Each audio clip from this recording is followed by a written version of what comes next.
Ya,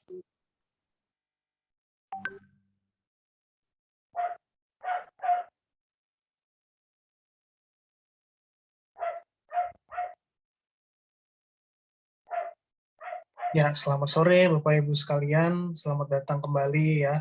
Terkhusus juga untuk Bapak Ibu yang mungkin sempat beberapa kali kemarin belum bisa bergabung, sekarang bergabung lagi, senang kembali bisa bertemu ya. Jadi kita mau bersama bersekutu seperti biasa di Kamis Maghrib ini sampai nanti 1 jam ke depan. Nah, kita mau buka dulu dengan sama-sama kita mau menyanyikan sebuah pujian, yakni satu hal yang kurindu.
Mari kita bersama-sama kita berdoa membuka ibadah kita hari ini.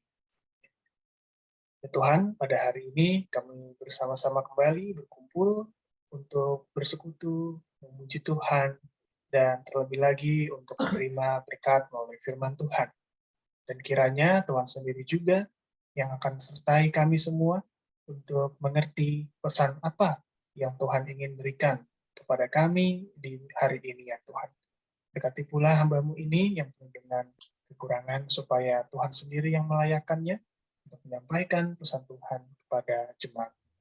Terima kasih ya Tuhan, kami siap mendengarkan dalam nama Tuhan kami, Yesus Kristus. Kami sudah berdoa. Amin.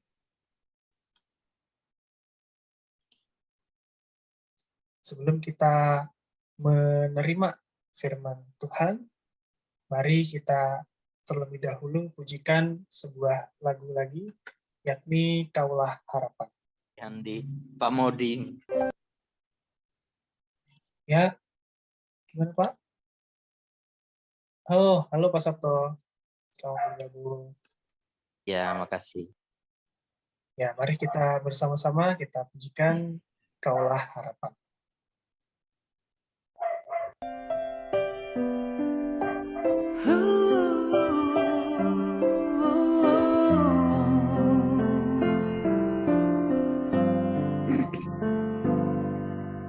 Bukan dengan kekuatanku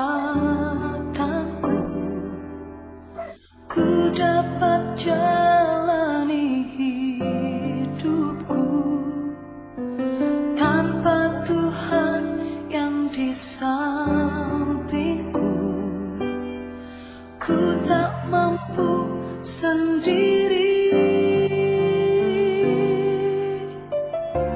Engkaulah kuatku yang menopangku. Ku pandang wajah-Mu dan berseru, pertolonganku datang dari-Mu. Peganglah tanganku, jangan lepaskan. Kaulah harapan dalam hidupku.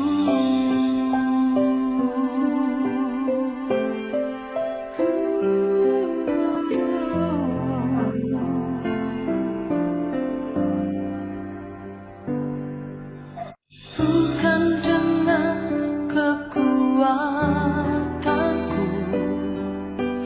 ku dapat jalani hidupku tanpa Tuhan yang di sampingku.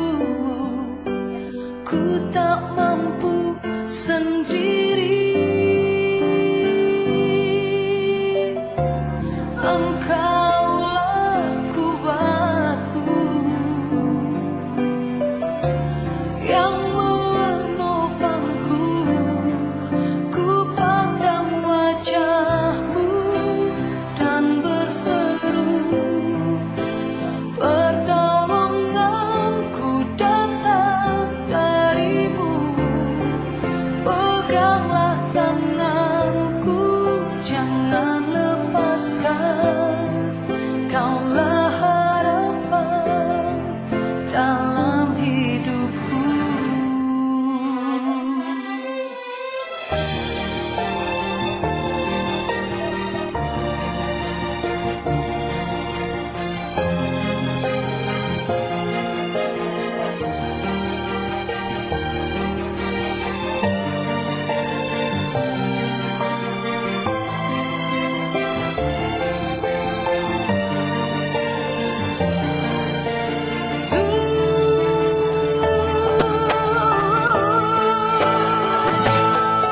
Ku pandang wajah-Mu dan berseru, pertolonganku datang dari-Mu.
karena tadi kita sudah berdoa juga ya untuk firman Tuhan, maka saya akan mengajak kita langsung untuk membuka bersama-sama surat Efesus pasal 6.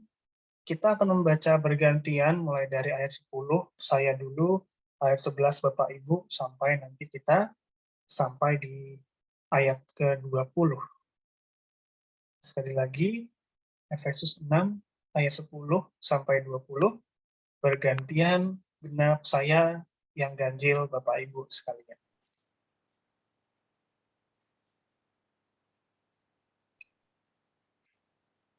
Mari kita bersama-sama kita baca firman Tuhan. Akhirnya, hendaklah kamu kuat dalam Tuhan, di dalam kekuatan kuasa-Nya. Kenakanlah seluruh perlengkapan senjata Allah supaya kamu dapat bertahan melawan tipu muslihat iblis. Karena perjuangan kita bukanlah melawan darah dan daging, tetapi melawan pemerintah-pemerintah, melawan penguasa-penguasa, melawan penghulu-penghulu dunia yang gelap ini, melawan roh-roh jahat di udara. Sebab itu ambillah seluruh perlengkapan senjata Allah supaya kamu dapat mengadakan perlawanan pada hari yang jahat itu dan tetap berdiri sesudah kamu menyelesaikan segala sesuatu. Jadi berdirilah tegap, berikat pinggangkan kebenaran dan berbaju zirahkan keadilan. Kakimu kasutkan kerelaan untuk memberitakan Injil damai sejahtera. Dalam segala keadaan pergunakanlah perisai iman, sebab dengan perisai itu kamu akan dapat memadamkan semua panah api dari si jahat. Dan terimalah keselamatan dan pedang roh yang yaitu firman Allah. Dalam segala doa dan permohonan, berdoalah setiap waktu di dalam roh, dan berjaga-jagalah di dalam doamu itu dengan permohonan yang tak putus-putusnya untuk segala orang kudus. Juga untuk aku, supaya kepada aku membuka mulutku dan kata-kata yang benar, agar dengan keberanian aku memberitakan rahasia Injil. Yang kulayani sebagai utusan yang dipenjarakan. Berdoalah supaya dengan keberanian aku menyatakannya sebagaimana seharusnya aku berbicara. Ya, sampai demikian pembacaan kita. Berbahagialah kita semua yang senantiasa mendengarkan dan memelihara firman Tuhan dalam hidup kita. Ya, sesuai dengan tema hari ini, yakni perlengkapan senjata Allah. Kemarin di minggu lalu saya juga sempat membahas sedikit di dalam khotbah tentang pentingnya memiliki perlengkapan senjata Allah. Waktu itu kita ingat masih dalam rangka untuk bisa berderap secara bersama-sama gitu ya, untuk melangkah bersama-sama sebagai satu jemaat, yakni GKI Cibadak. Nah, saya sekarang ingin mengajak kita semua, Bapak Ibu, untuk merenungkan satu persatu nih tentang perlengkapan-perlengkapan ini, begitu ya. Mengapa sih Paulus menuliskan atau mengumpamakan perlengkapan senjata rohani ini? Nah, kalau kita lihat sebetulnya dari diri Paulus sendiri, Bapak Ibu sekalian, Paulus ini orang yang tidak melawan ketika memang dia dianiaya, disesah, begitu ya, dipenjarakan dan lain sebagainya. Tetapi kalau kita lihat justru yang dia umpamakan adalah tentang baju perang, gitu ya. Nah, di sini Paulus ingin membagikan karena apa sih, begitu ya. Sebetulnya di ayat 13 kita sudah mengetahuinya, begitu. Bahwa Paulus sendiri di dalam pelayanannya mengapa bisa kuat, karena dia mengandaikan bahwa pelayanannya ini ibaratnya dia berperang. Di lain kali dia juga pernah mengibaratkan pelayanannya ini sebagai lomba lari, gitu ya. dan dia sebagai pelari yang baik itu dia berlari ke depan, melihat ke depan, tidak pernah lagi melihat ke belakang. Nah, pada saat ini dia bilang bahwa kita bagaikan berperang melawan penguasa-penguasa, pemerintah-pemerintah, dan penghulu-penghulu dunia yang gelap ini. Serta juga melawan roh-roh jahat di udara. Jadi yang dia katakan ini adalah secara rohani. Kalau saudara-saudara kita mungkin yang dari karismatik mengatakan ini perang roh gitu ya. Perang di alam roh begitu. Tapi kita bisa mengandaikannya ini bahwa memang betul kita berperang dengan paham-paham yang salah. Kita juga berperang dengan niat-niat yang jahat. Kita bukan hanya berperang dengan niat jahat dari orang lain, tetapi juga bisa berperang dengan niat jahat yang timbul di dalam hati kita masing-masing. Dan inilah yang membuat Paulus kuat, karena dia menggunakan perlengkapan senjata Allah. Dan dia menyebutkan satu persatu apa yang dikenakan, yang harusnya juga dikenakan oleh kita semua. Jadi yang pertama adalah berikat pinggangkan kebenaran. Nah, kalau di gambar ini mungkin Bapak Ibu bisa melihat sedikit ya, bahwa ikat pinggang tentunya pastinya ditaruh di pinggang si ini gitu ya, dan fungsinya adalah untuk mengencangkan gitu pakaian gitu ya. Terlebih lagi kalau di zaman sekarang itu bapak-bapak gitu ya pakai celana bahan dan terus kemudian pakai kemeja gitu kan, pasti pakai ikat pinggang gitu. Karena ikat pinggang fungsinya pasti untuk mengencangkan gitu. Yang tadinya kendor, kedodoran, sekarang jadi kencang. Nah, kalau kita lihat kenapa ikat pinggang yang fungsinya mengencangkan ini adalah kebenaran. Berarti Paulus mau mengatakan bahwa kebenaran inilah yang membuat tadinya tuh segala hal tuh jadi longgar gitu ya, jadi salah. Lalu kemudian kita pakai ikat pinggang ini, segala sesuatunya jadi rapi, semuanya jadi tertata. Dan kalau kita lihat juga Bapak Ibu Saudara, di pakaian prajurit ini sarung pedangnya itu digantungnya tuh di ikat pinggang gitu ya, di daerah pinggang sini. Jadi kalau kita melihat sarung pedang saja ditaruh di ikat pinggang kebenaran, maka ibaratnya kita punya pedang, ya kita dasarnya itu untuk kebenaran, begitu ya. Kita mengantungkan senjata itu tuh dasarnya adalah kebenaran. Jadi kebenaran dipakai untuk tadi, apa yang kendor, apa yang longgar gitu ya, apa yang tadinya udahlah tenang aja lah, udah tenang aja lah begitu ya. Semuanya serba kompromi, tetapi atas nama kebenaran kita pakai ini untuk jadi siap, jadi lebih sigap begitu. Nah, Bapak Ibu Saudara, saya juga yakin bahwa kita kalau pakai sesuatu terus longgar, kedodoran, nggak akan nyaman gitu ya. Kalau hidup kita pun juga tidak memakai kebenaran, maka tidak akan nyaman. Karena segala sesuatunya terlalu longgar begitu ya. Malah bukannya enak, nyaman, tapi terganggu. Begitu. Karena tentu saja kebenaran ini punya standar-standar yang baik, punya tujuan-tujuan yang memang baik pula. Dan saya rasa tidak ada kalau orang dasarnya kebenaran, lalu orang itu bertujuan untuk mencederai orang lain. Kalaupun dia harus bertindak tegas atas nama kebenaran, bukanlah didasarkan oleh dasar-dasar yang sifatnya berniat jahat. Dan bukan itu saja, tetapi di atasnya dipakailah baju zirah. Baju zirah keadilan. Nah, kebenaran dan keadilan ini kan biasanya suka berdampingan gitu ya. Dua kata yang bisa dibilang nih akrab disebutkan. Kalau kita lihat fungsinya baju zirah, Bapak Ibu Saudara, ini bagaikan kalau sekarang tuh rompi anti peluru gitu ya. Pertahanan terakhir bagi tubuh kita, dan di atas ini isinya semua organ-organ yang vital. Ada jantung, ada paru-paru, ada hati gitu ya. Ini semua terlindungi oleh yang namanya baju zirah, armor gitu ya. Nah, kalau misalnya kita mengandaikan ini dengan sesuatu yang rohani, bisa dikatakan keadilan inilah melindungi segala hal yang penting. segala hal yang vital. Orang yang adil pastinya sangat cocok untuk dipakai untuk bisa melindungi segala hal yang penting, bukan? Kalau kita ngomong soal jemaat, berarti ya hal-hal yang patut untuk dijaga di dalam jemaat itu oleh orang yang adil, oleh pelayan yang memiliki keadilan ini, tentunya akan memiliki keamanan.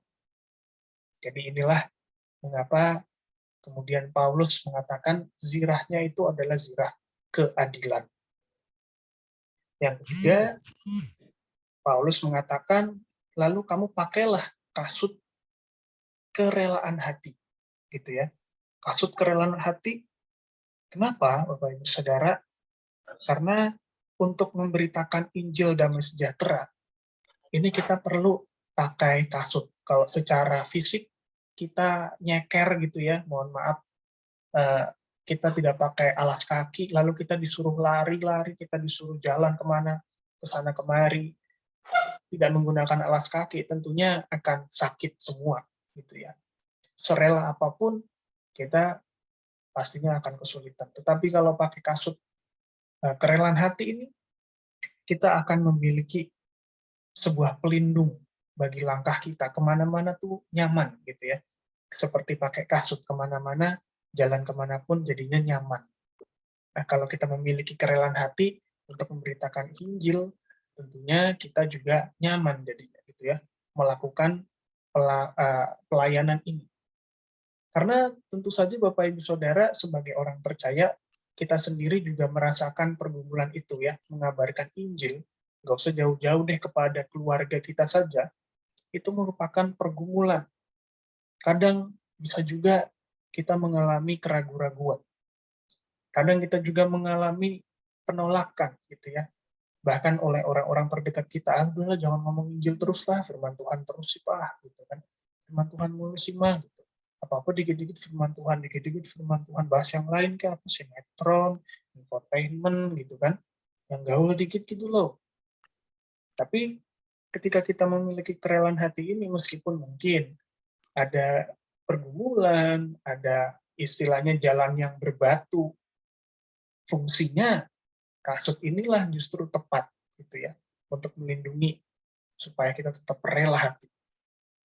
Nah, yang berikutnya kalau kita melihat adalah perisai. Perisai iman. Nah, jadi Bapak Ibu Saudara, kalau kita lihat di gambar juga, seorang prajurit itu nggak puas cuma pakai baju zirah, ya, pakai baju-baju pelindung saja.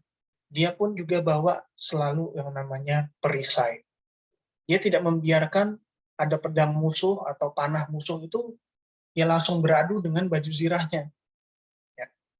Dan perisai ini namanya adalah perisai iman. Jadi fungsinya perisai ini sebelum kena anggota tubuh manapun dari prajurit ini, sebelum bahkan kena baju pelindung yang lain, kenanya ke tameng dulu, kenanya ke perisai iman ini dulu. Dan ini bisa mengandaikan Bapak Ibu Saudara, bahwa sekuat-kuatnya baju pelindung yang lain nih, ikat pinggang kebenaran, ikat ya, baju zirah keadilan tadi ya, terus kemudian kasut kerelaan, kalau panahnya langsung, panah musuh itu, panah si jahat itu, pedangnya iblis itu, langsung kena terus-terusan tanpa ada perisai iman, kalah juga. Tidak ada baju zirah yang betul-betul tahan berulang kali dihantam pakai benda-benda tajam seperti itu. Maka dari itu iman ibaratnya adalah pelindung ini semua, yang menjaga semua perlengkapan yang lain, terlindungi dulu supaya iman dulu yang menahan. Dan kalau kita lihat juga Bapak Ibu Saudara, bukankah juga begitu ya? Di dalam dunia ini, orang yang beriman bisa menjaga segala sesuatu, nilai-nilai yang baik, yang harusnya dia tetap pegang terus. Tetapi seringkali kalau sudah imannya goyah, segala sesuatu yang lain, mau kebenaran, mau keadilan, mau kerelaan hati, itu semua jadi goyang semua begitu. Langsung diterpa begitu ya. Langsung kena dengan segala macam tadi itu, penolakan, adanya tantangan, dan lama-lama nilai-nilai yang tadi itu bisa jadi goyah. Nah, perisai iman itulah pelindung semuanya tadi, gitu ya. Lalu kalau yang bisa kita lihat lagi, Bapak Ibu Saudara, adalah pedang roh. Pedang roh ini, Bapak Ibu Saudara, dikatakan di sini firman Allah. Nah, firman Allah juga kalau di bagian yang lain, Bapak Ibu Saudara, firman itu berguna untuk mengingatkan orang akan kesalahan, gitu ya, untuk memperkuat iman, untuk menambah kebijaksanaan, dan juga untuk memutuskan perkara-perkara. Yang kemarin kan kita pernah membahas itu ya, bahwa firman itu tajam seperti pedang, baik untuk diri sendiri, baik untuk orang lain. Nah, pedang roh, yakni firman Allah inilah yang kemudian disebut oleh Paulus. Pedang ini pedang tajam loh, gitu ya, untuk memutuskan keputusan kita yang penting-penting, memilih yang benar, kita pakai firman Allah ini. Untuk melindungi seseorang juga kita pakai firman Allah ini ibaratnya. Dan itulah yang bisa memenangkan kita dari hal-hal yang buruk, hal-hal yang jahat. Nggak usah jauh-jauh deh Bapak Ibu Saudara ya. Kita kalau berdebat nih, Bapak Ibu misalnya lagi berdiskusi gitu ya, agak seru dengan pasangannya atau dengan anak. Lalu di tengah-tengah itu sudah mulai panas, sudah mulai pakai emosi sendiri, sudah mulai pakai pendapat masing-masing. Lalu tiba-tiba Bapak Ibu pakai ayat firman Tuhan, kan bingung kan, mau debat apa ini? Kecuali orangnya bisa ini juga ngerti ayat ya, jadi perang ayat kan. Tapi biasanya orang kalau sudah pakai firman Tuhan, dia sendiri pun juga mengatakan sesuatu yang tidak berlebihan. Dia mengatakan sesuatu yang terukur, sesuai dengan kemauan Tuhan. Tidak lagi ditambah-tambah dengan bumbu-bumbu. Kalau mengingatkan orang kan begitu ya. Kadang kan kita juga secara manusiawi, kalau kita tidak pakai firman Tuhan, terlebih lagi untuk mengingatkan sesama, kadang kita juga jadi masuk gitu, sisi emosional kita. Misalnya cuma mau mengingatkan, kamu itu ngerjain sesuatu gitu ya, yang sudah disuruh, yang harusnya sudah disuruh. Berulang kali begitu. Tapi kalau pakai emosi kan jadinya merepet kemana-mana gitu ya. Sudah Mama bilang, gitu, sudah Papa bilang. Dari sebulan yang lalu Papa ingetin lagi. Memang kamu tuh nggak pernah ingat gitu ya. Kamu tuh nggak pernah ngelakuin yang seharusnya. Jadi ditambah-tambah kan. Ya orang yang dengar juga tidak menangkap itu sebagai sesuatu yang baik akhirnya. Akhirnya mereka cuma menangkap bahwa, oh jadi aku selama ini nggak pernah dianggap, nggak pernah dilihat yang baik-baik ya, selalu dilihatnya yang buruk aja. Akhirnya berantem. Nah akhirnya kalau kita lihat, pedang ini sangat berfungsi gitu ya Bapak Ibu sekalian. Dan kalau kita lihat juga ada ketopong keselamatan. Sebelum pedang tadi ya, maaf saya agak kelewatan. Jadi ketopong keselamatan ini juga adalah perlindungan terakhir sebelum kena sesuatu kepala kita.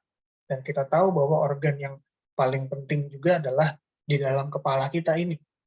Nah, kalau ini sampai terbentur, kalau ini sampai kena panah, begitu ya, bukankah menjadi sesuatu yang sangat-sangat membahayakan? Dan kalau kita pakai ini, kita seperti memakai keselamatan, gitu ya, untuk bagian yang paling penting dan paling rapuh ini. Gitu. Nah, ini kita bisa bayangkan, Bapak Ibu Saudara, kalau kita pakai perlengkapan ini, hal-hal yang bagi kita itu secara manusiawi mungkin kita tidak berkuasa untuk menjaganya. Yang mau diapa-apain ini sangat-sangat teringkih gitu ya. Tetapi kalau kita pakai keselamatan, sesuatu yang kelihatannya sangat-sangat mengancam itu kita bisa terhindar, kita bisa aman. Dan inilah ketopong keselamatan. Jadi kalau kita lihat tadi sudah ada 6. Tetapi sebetulnya ada satu lagi Bapak Ibu Saudara, yakni berdoa. Memang tidak dijelaskan, tidak diibaratkan apa sih doa itu gitu ya. Tapi kalau saya mau mengandaikan Bapak Ibu Saudara, berdoa itu ibaratnya seperti anak panah gitu ya. Anak panah yang satu-satu dilesatkan, satu-satu dilontarkan. Nah, sehingga lama-lama, lama-kelamaan itu menjadi berdampak doa itu. Nah, seringkali kan orang Kristen juga mengenal tentang kedisiplinan atau ketekunan di dalam berdoa. Doa yang sama diujarkan terus, dinaikkan terus setiap hari. Untuk apa? Supaya doa tersebut akan terus-menerus didengar gitu ya. Kita juga panjatkan kepada Tuhan sampai Tuhan bisa betul-betul mengabulkan atau menjawab sesuai dengan kehendaknya. Dan doa yang tidak putus-putus ini juga, Bapak Ibu Saudara, Paulus juga anggap sebagai sesuatu yang penting. Karena dikatakan di sini bahwa berdoalah setiap waktu di dalam roh, dan berjaga-jagalah dalam doamu itu, dengan permohonan yang tidak putus-putusnya. Bahkan saking pentingnya doa, Paulus sendiri pun memohon supaya mereka semua ini, jemaat Efesus ini, mendoakan dia. Supaya kalau nanti Paulus sampai membuka mulutnya, Paulus itu dikaruniakan perkataan yang benar, supaya juga dengan keberanian itu aku memberitakan rahasia Injil. Nah, Bapak Ibu Saudara yang terkasih, kalau kita melihat 7 perlengkapan senjata Allah ini, ibaratnya adalah perlengkapan yang kalau ditinggal satu, ya lucu gitu ya. Masa sih ada tentara kelupaan helm gitu kan, yang lain udah lengkap semua, helmnya nggak dipakai, kan lucu. Semuanya udah lengkap, nggak pakai sepatunya, kan lucu juga. Atau semuanya udah dibawa pedangnya sendiri, lupa, mau perang gimana. Sehingga kita mau mengatakan bahwa akhirnya semuanya ini harus dipakai, dikenakan. Karena masing-masing itu tidak bisa mengcover yang tidak dibawa, yang tidak dipakai. Masing-masing itu sudah punya fungsi masing-masing dan harus lengkap. Maka dari itu, marilah Bapak Ibu Saudara, di hari ini kita mau belajar pentingnya memakai perlengkapan ini. Terutama untuk menghadapi si jahat yang tidak kelihatan itu, begitu ya. Bukan hanya masalah penyakit begitu, tetapi juga ya cobaan yang setiap hari datang, yang diibaratkan Paulus tadi sebagai panah iblis, gitu ya. Panahnya si iblis yang berapi, yang membakar. Dan disinilah kita bisa menjadi selamat, kita pun bisa menjadi orang-orang yang kuat, sebagai prajurit yang baik, gitu ya, kalau diibaratkan. Maka marilah Bapak Ibu Saudara kita renungkan firman Tuhan ini, dan kita minta bantuan Tuhan untuk bisa melaksanakannya di dalam hidup kita. Tuhan berkati.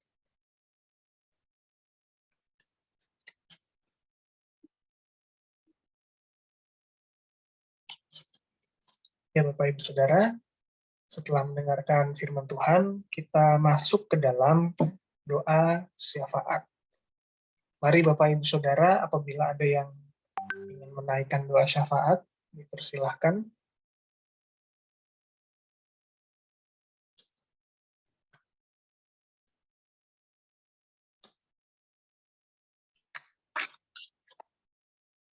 Mohon bantuan doa buat orang tua, Pak Mudi.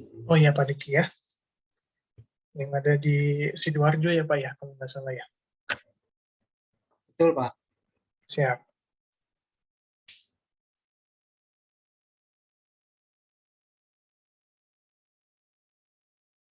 Orang tua di Sidoarjo, mungkin juga tetap untuk orang tua dari Bu Joko ya.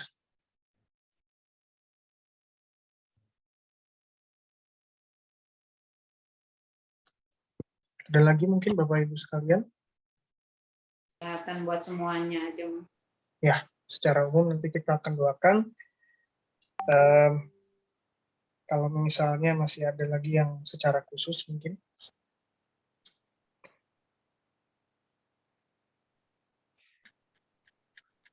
Pak Modi mohon didoakan Jojo. Ya, untuk Joshua besok sidang, Pak. sidang ya. Iya, Besok ya Bu. iya besok pagi, Pak. Siap. Oke. Mari Bapak Ibu Saudara, kalau begitu kita bersama-sama naikkan doa syafaat kita. Ya Bapa di dalam surga, kami pada saat ini kembali bersyukur ya Tuhan menghadap kembali kehadirat-Mu dengan penuh rasa yang sukacita karena kami sudah menerima pesan dari Tuhan. Kiranya Tuhan juga yang akan memberikan kami semua hikmat-Mu dan kekuatan-Mu Tuhan, untuk terus dapat mengenakan perlengkapan senjata-Mu ya Tuhan. Supaya kami semua menjadi kuat, kami semua menjadi orang-orang yang juga terus memegang teguh apa yang Tuhan berikan kepada kami, yang Tuhan firmankan, dan supaya perlengkapan senjata Allah ini pun dapat juga menguatkan kami untuk melangkah di dalam kehidupan masing-masing. Ya Tuhan, kami pada saat ini juga ingin mendoakan doa-doa syafaat kami ya Tuhan. Yang pertama adalah untuk orang tua dari Pak Diki dan Bu Joko, baik yang ada di Sidoarjo maupun juga ada di Boyolali ya Tuhan, supaya di dalam kondisi orang tua masing-masing yang sudah menginjak usia lansia, begitu pula juga dengan kami semua yang juga masih memiliki orang tua, Tuhan juga yang akan sertai orang tua kami dimanapun tempat, meskipun mungkin jauh dari kami, tetapi kami percaya bahwa Tuhan adalah dekat dengan orang tua kami ya Tuhan. Kiranya Tuhan sendiri yang memberkati mereka, terutama di dalam kesehatan mereka di usia-usia yang sekarang ini, untuk juga sukacita mereka, supaya mereka pun meskipun sudah dapat menurun, baik itu secara kemampuan fisik, dan juga mungkin untuk melakukan aktivitas-aktivitas yang dulu bisa dilakukan, sekarang tidak, namun biarlah mereka tetap bersukacita untuk bisa melewati hari demi hari mereka ya Tuhan. Kami juga mau berdoa kalau orang tua kami ada yang mungkin pada saat ini tengah mengalami sakit penyakit, Tuhan yang akan sembuhkan mereka, Tuhan yang akan topang mereka ya Tuhan, supaya mereka pun dapat mengalami pemulihan yang mereka percaya juga adalah dari Allah sendiri. Kami juga mau berdoa ya Tuhan, untuk Jojo, anak dari Bu Muriani sendiri, yang esok pagi akan menjalani sidang skripsi.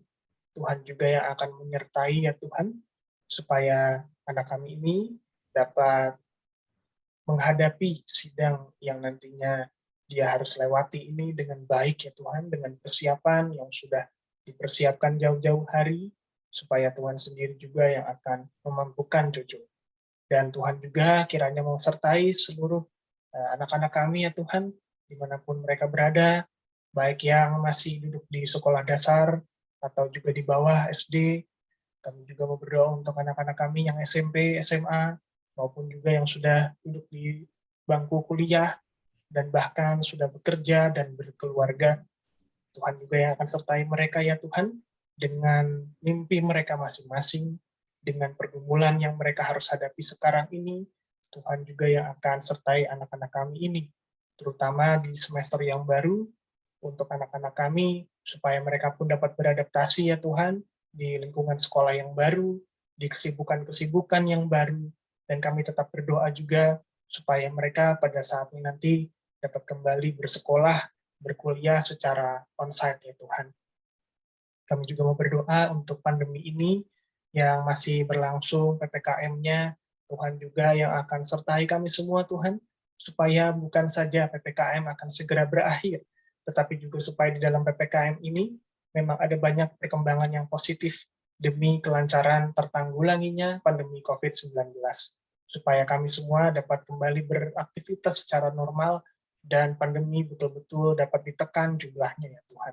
Sertai para tenaga kesehatan, supaya mereka pun dapat terus dengan sehat, dengan kuat, mereka dapat melayani masyarakat, juga untuk para pemimpin bangsa kami, Kau sertai mereka juga dengan solusi-solusi jalan keluar di dalam memimpin bangsa kami ini.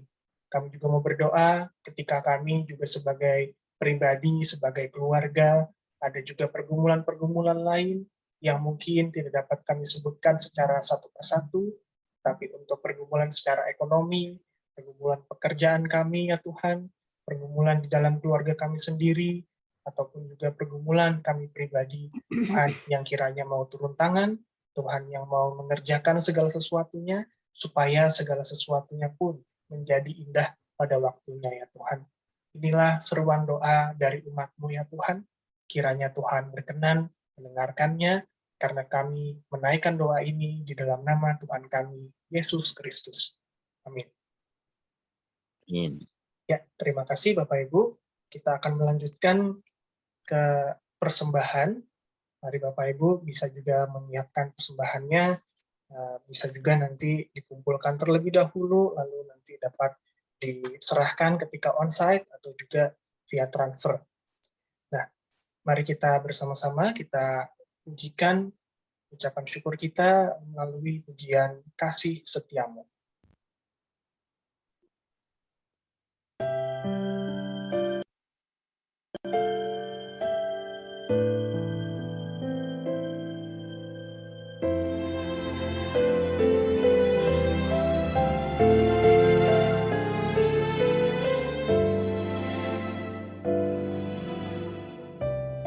Kasih setiamu yang ku rasakan lebih tinggi dari langit biru. Kebaikanmu yang telah kau nyatakan lebih dalam dari lautan. Berkat-Mu yang telah ku terima sempat membuatku terpesona. Apa yang tak pernah ku pikirkan, itu yang kau sediakan bagiku. Siapakah aku ini, Tuhan? Jadi biji mata-Mu. Dengan apakah ku balas Tuhan selain puji dan sembahkan?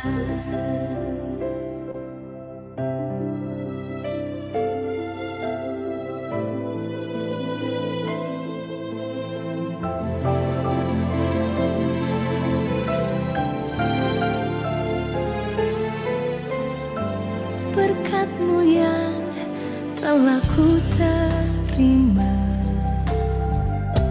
sempat membuatku terpesona. Apa yang tak pernah ku pikirkan, itu yang kau sediakan bagiku. Siapakah aku ini, Tuhan? Jadi biji mata-Mu. Dengan apakah ku balas Tuhan selain puji dan sembahkan? Siapakah aku ini, Tuhan? Jadi biji mata-Mu. Dengan apakah ku balas Tuhan selain puji dan sembahkan?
Mari Bapak Ibu sekalian, kita akan menutup ibadah kita di malam hari ini.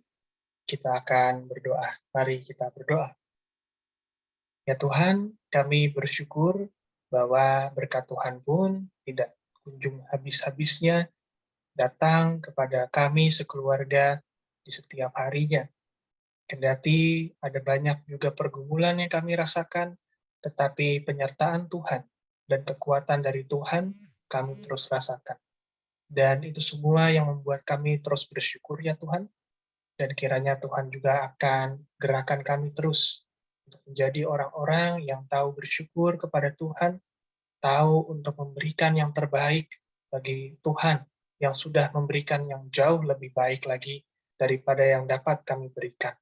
Dan biarlah Tuhan, ketika kami juga akan menyelesaikan ibadah di malam hari ini, ada penyertaan Tuhan bagi kami setiap keluarga di rumah masing-masing, supaya kami semua ketika nanti dapat beristirahat, Tuhan yang akan jagai dan dapat bangunkan kami esok hari, sehingga kami pun dapat terus beraktivitas dengan kesehatan, dengan sukacita, dan juga dengan kekuatan yang dari Tuhan. Terima kasih ya Bapa, di dalam nama Tuhan kami, Yesus Kristus, kami sudah berdoa. Amin. Amin. Ya Bapak Ibu Saudara, terima kasih banyak untuk bergabung di malam hari ini.